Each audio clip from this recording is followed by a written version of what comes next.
Hi guys, ಸಾರಿ ಇಷ್ಟು ದಿನ video ಆಗ್ತಾ ಇದ್ದಕ್ಕೆ. ಬಟ್ ಇನ್ಮೇಲೆ ಕಂಟಿನ್ಯೂಸ್ ಆಗಿ ವೀಡಿಯೋ ಹಾಕ್ತೀನಿ. ಸೊ ಜಾಸ್ತಿ ಮಾತಾಡದೆ ಈ ಎಪಿಸೋಡ್ ಒಳಗಡೆ ಹೋಗೋಣ. ಸೊ ಲಾಸ್ಟ್ ಎಪಿಸೋಡಲ್ಲಿ ಪ್ಯಾಂಗ್ ಲಿಂಗ್ಗೆ ಕಣ್ಣು ಕಾಣುತ್ತೋ ಇಲ್ವೋ ಅಂತ ಹೇಳ್ತಿರುವಾಗ ನಾನು ಪ್ಯಾಂಗ್ಗೆ ನೀನು ಒಂದು ಕಾಲದಲ್ಲಿ ಇದನ್ನೇ ಮಾಡಿದೆ ಅಂತ ಶೇಪ್ ಔಟ್ ಮಾಡ್ತಾನೆ. ಆವಾಗ ಪ್ಯಾಂಗ್ ನಾನು ಪ್ಲೀಸ್ ಅದ್ರ ಬಗ್ಗೆ ಮಾತಾಡಬೇಡ, ಆವಾಗ ನನಗೆ ಕಣ್ಣು ಮತ್ತು ಮೂಳೆನೂ ಇರಲಿಲ್ಲ ಅಂತಿರುವಾಗ ಈ ಅರ್ತಿತ್ ನಿನ್ನ ತುಂಬ ಟಾರ್ಚರ್ ಮಾಡ್ತಾ ಇದ್ದಾನೆ ಅಲ್ವಾ, ಅದರಿಂದ ಅವನ ಮೇಲೆ ನಾನು ಸ್ವಲ್ಪ ಗಾಂಡಾಗೇ ಇದ್ದೀನಿ. ನಿನಗೂ ಸೇರಿಸಿ ಅವನನ್ನು ಏನಾದರೂ ಮಾಡೋಣ ಅಂದಾಗ ನಿಜವಾಗ್ಲೂ ಸರಿ ಏನಾದರೂ ಮಾಡಿ ಪ್ಲೀಸ್ ಪ್ಲೀಸ್ ಅಂತ ಪ್ಯಾಂಗ್ ಸಖತ್ ಜಾಲಿಯಾಗಿ ಅರ್ತಿತ್ನ ಅಟ್ಯಾಕ್ ಮಾಡೋದ್ರಲ್ಲಿ ಅಷ್ಟು ಹ್ಯಾಪಿಯಾಗಿದ್ದಾಳೆ. ನೆಕ್ಸ್ಟ್ ಅರ್ತಿತ್ ಬಂದು ಒಂದು ಮುಖ್ಯವಾದ ಮೀಟಿಂಗ್ಗೆ ಬಂದಿರ್ತಾನೆ.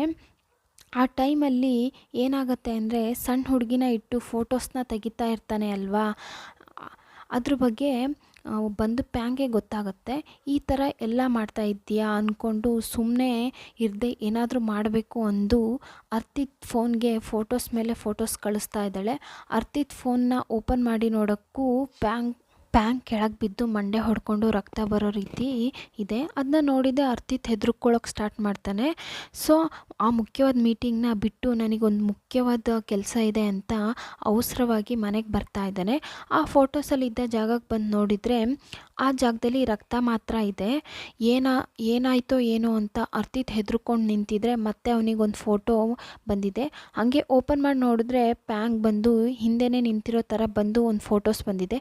ಏನಿದು ಅಂತ ತಿರುಗಿ ನೋಡಿದ್ರೆ ಪ್ಯಾಂಗ್ ಹಾಗೆ ಗುರಾಯಿಸ್ತಾ ನಿಂತಿದ್ದಾಳೆ.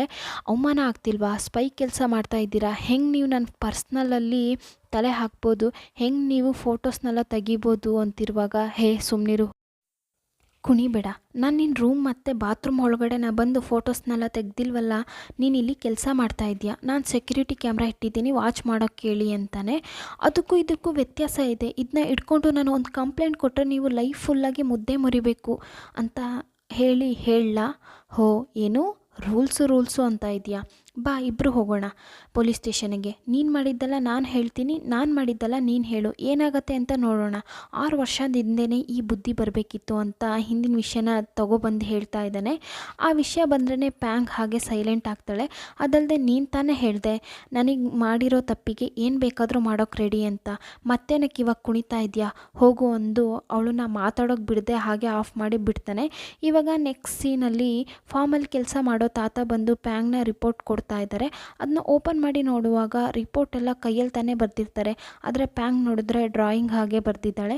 ಆದರೆ ಅದರಲ್ಲಿ ಬೇರೆ ಅರ್ತಿತ್ ಮಾಡಿರೋ ಟಾರ್ಚರ್ನ ಡ್ರಾಯಿಂಗಲ್ಲಿ ಫೀಲ್ ಮಾಡಿ ಅರ್ತಿತ್ ಗಾಂಡ್ ಆಗೋ ರೀತಿ ಬಿಡಿಸಿರ್ತಾಳೆ. ಅದನ್ನ ನೋಡಿದ್ದೆ ಅರ್ತಿತ್ ಇವತ್ತು ನೀನು ಸತ್ತೆ ಅಂತ ಸಿಟ್ಟಲ್ಲಿ ಬರ್ತಾ ಇದ್ದಾನೆ. ಬಂದಿದೆ ಪ್ಯಾಂಗ್ ಬೆಳೆಸಿರೋ ಗುಲಾಬಿನ ಕತ್ರಿ ತೆಗೆದು ಕಟ್ ಮಾಡೋಕ್ಕೆ ಸ್ಟಾರ್ಟ್ ಮಾಡ್ತಾನೆ. ಪ್ಯಾಂಗ್ ಇಲ್ಲಿ ಬೇಡ್ತಾ ಇದ್ದಾಳೆ, ಪ್ಲೀಸ್ ಪ್ಲೀಸ್ ಗಿಡನ ಏನೂ ಮಾಡಬೇಡಿ ಅಂತ ಅವನ ಹತ್ರ ಜಗಳ ಆಡ್ತಾ ಇದ್ದಾರೆ.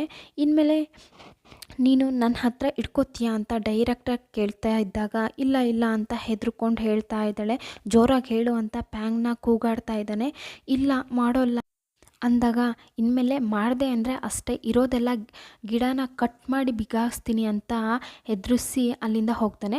ಹೋದವನಿಗೆ ಏನಾಯಿತೋ ಅಂತ ಗೊತ್ತಿಲ್ಲ, ದಿಢೀರಂತ ನಿಂತ್ಕೊಂಡು ಪ್ಯಾಂಗ್ನ ಬಾ ನನ್ನ ಜೊತೆ ಬಾ ಅಂತ ಹೇಳಿ ಕಾರಲ್ಲಿ ಹತ್ತಿಸ್ಕೊಂಡು ಕರ್ಕೊಂಡು ಹೋಗ್ತಾ ಇದ್ದಾನೆ. ಏನು ಮಾಡ್ತಾನೆ ಅಂದರೆ ಬೇಕು ಅಂತಲೇ ಪ್ಯಾಂಗ್ನ ಗಾಂಡೇರಿಸ್ತಾ ಇದ್ದಾನೆ. ಅಯ್ಯೋ ದೇವ್ರೆ, ನಿನ್ನ ಹತ್ರ ಮಾತಾಡೋಕ್ಕಾಗ್ತಾ ಇಲ್ಲ ಅಂತ ನಿದ್ದೆ ಮಾಡ್ತಾಳೆ. ತುಂಬ ಟೈಮ್ ನಿದ್ದೆ ಮಾಡ್ತಾ ಆ ಕಡೆ ಈ ಕಡೆ ಅಂತ ಬೀಳ್ತಿರುವಾಗ ಹಾಗೆ ಅರ್ತಿತ್ ಮೇಲೆ ಬಿದ್ದು ಮಲ್ಗೋಕ್ಕೆ ಸ್ಟಾರ್ಟ್ ಮಾಡ್ತಾಳೆ.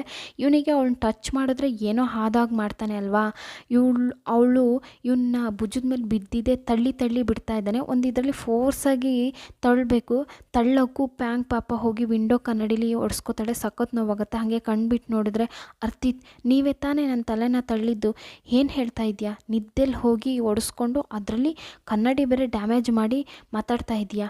ಏನಾದರೂ ಕನ್ನಡಿಲಿ ಸ್ಕ್ರ್ಯಾಚ್ ಬಿದ್ದಿತ್ತು ಅಂದರೆ ಅದಕ್ಕೂ ನೀನು ಸಂಬಳದಲ್ಲೇ ತಗೊಳ್ಳೋದು ಅಂತಿದ್ದಾನೆ. ಸರಿಯಾದ ಸೈಕೋ ಅಂತ ಬಾಯೊಳಗೆ ಬೈಕೊತಾ ಇರುವಾಗ ಪ್ಯಾಂಗ್ಗೆ ಅರ್ಜೆಂಟಾಗಿ ಬಾತ್ರೂಮ್ ಬರೋಕ್ಕೆ ಸ್ಟಾರ್ಟ್ ಆಗುತ್ತೆ. ಅರ್ತಿತ್ ಯಾವುದಾದ್ರೂ ಪೆಟ್ರೋಲ್ ಬಂಕಲ್ಲಿ ಗಾಡಿ ಸ್ಟಾಪ್ ಮಾಡು ಅಂತಿರುವಾಗಲೇ ಪೆಟ್ರೋಲ್ ಬಂಕ್ನ ಕ್ರಾಸ್ ಮಾಡಿ ಹೋಗ್ತಾನೆ. ಹೇ, ನಾನೇ ನಿನ್ನ ಡ್ರೈವರಾ?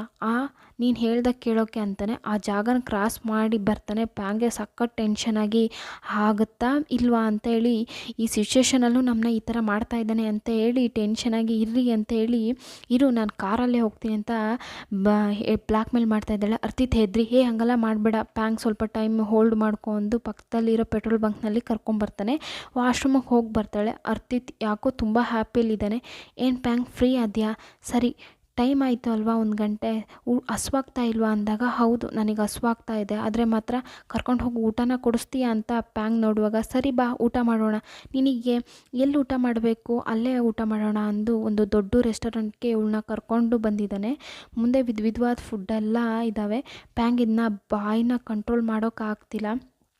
ಇವತ್ತೇನೋ ಹೊಸ್ದಾಗಿ ಇಸ್ಕೊಡ್ತಾ ಇದ್ದಾನೆ, ತಿಂದುಬಿಡೋಣ ಅಂತ ಏನೇನು ಇಷ್ಟ ಆಗುತ್ತೋ ಅದನ್ನೆಲ್ಲ ಆರ್ಡರ್ ಮಾಡಿ ತಿಂತಾ ಇದ್ದಾಳೆ.